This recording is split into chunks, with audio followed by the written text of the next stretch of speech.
Adelina stood on a small hill overlooking the arid Sonoran desert, the sun casting long shadows over the rugged landscape.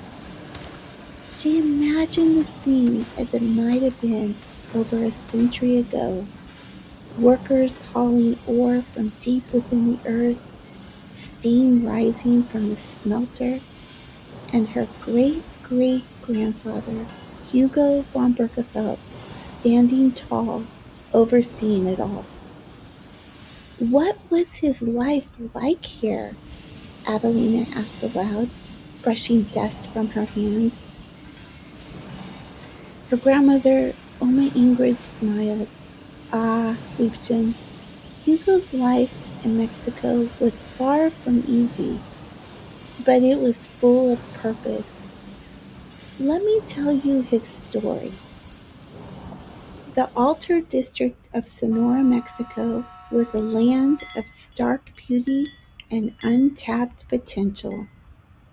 The desert stretched for miles, dotted with cacti and rugged mountains. But beneath the dry, cracked earth lay treasures that drew people from across the globe: copper, zinc, silver, and gold.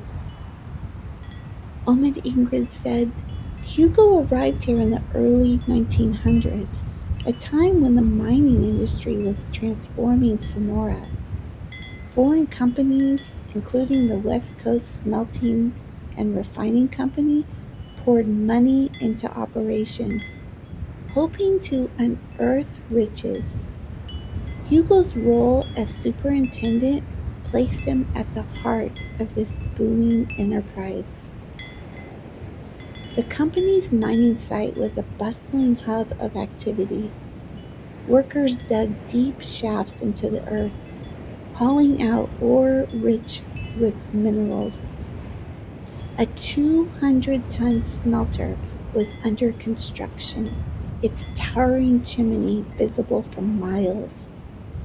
Auto trucks carried supplies to the nearest rail point 42 miles away, where the materials would be shipped to processing plants or markets. As superintendent, Hugo's responsibilities were vast. Each day began before sunrise. By the time the desert sky turned shades of orange and pink, Hugo was already walking the ground, clipboard in hand. Oma Ingrid said he would inspect the shafts, ensuring the safety of the workers and the stability of the tunnels. Accidents were common in those days, and every decision he made could mean the difference between life and death. Hugo met with engineers to review blueprints and discuss the progress of the smelter. He coordinated shipments, ensuring the precious metals reached their destinations on time. His role required not just technical expertise, but also strong leadership. He needed the respect of the workers, many of whom were local Mexican families, and the trust of the foreign investors who funded the operation. Oma Ingrid said Hugo was known for his fairness. He treated his workers with dignity and built relationships with the local community. But it wasn't easy. The language barrier, the cultural differences, and the isolation of living in a foreign land, these were challenges he faced every day. The mining industry in early 20th century Mexico was a world of stark contrasts. The foreign-owned companies brought wealth and jobs to regions like Sonora, but the benefits were unevenly distributed. While managers like Hugo lived in relative comfort, the workers often toiled in harsh conditions for modest pay. Oma Ingrid said Hugo's position gave him a better life than many, but he didn't take it for granted. He knew the sacrifices the workers made and did his best to advocate for their safety and well-being. Despite the challenges, Hugo's work contributed to the development of Sonora's economy. The metals extracted from the mines fueled industries across the world, linking this remote desert region to global markets. Adelina closed her eyes, imagining herself walking alongside Hugo as he inspected the mining site.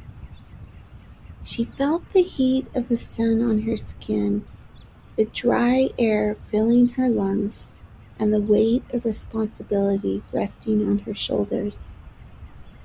Oma Ingrid calmly said, "Take a deep breath, Liebchen. Picture yourself in Hugo's shoes. Feel the earth beneath your feet, the vastness of the desert around you. Imagine the courage it took to lead, to adapt, and to build something meaningful in a foreign land. What would you draw strength from if you were him?"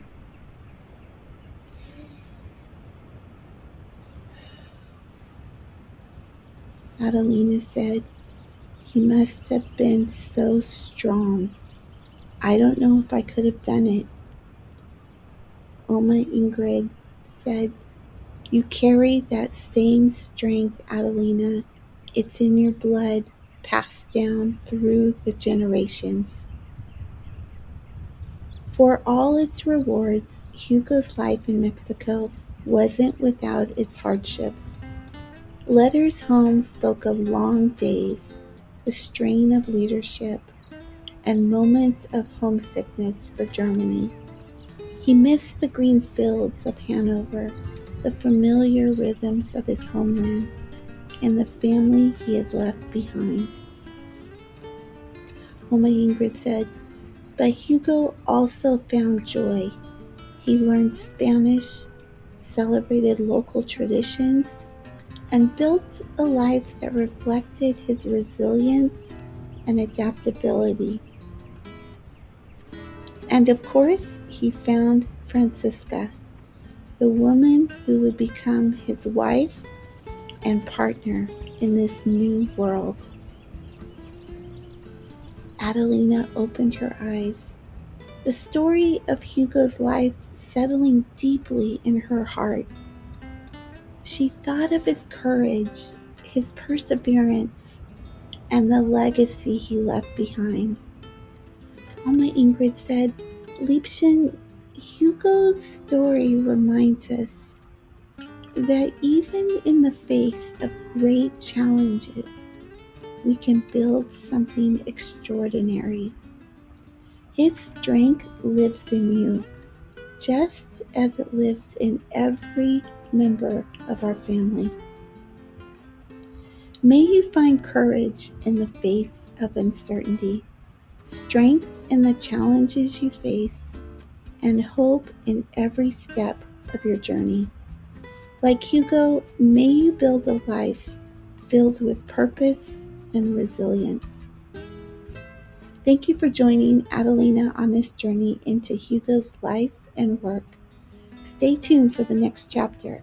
Until next time, may you be happy, may you be safe, and may you feel loved.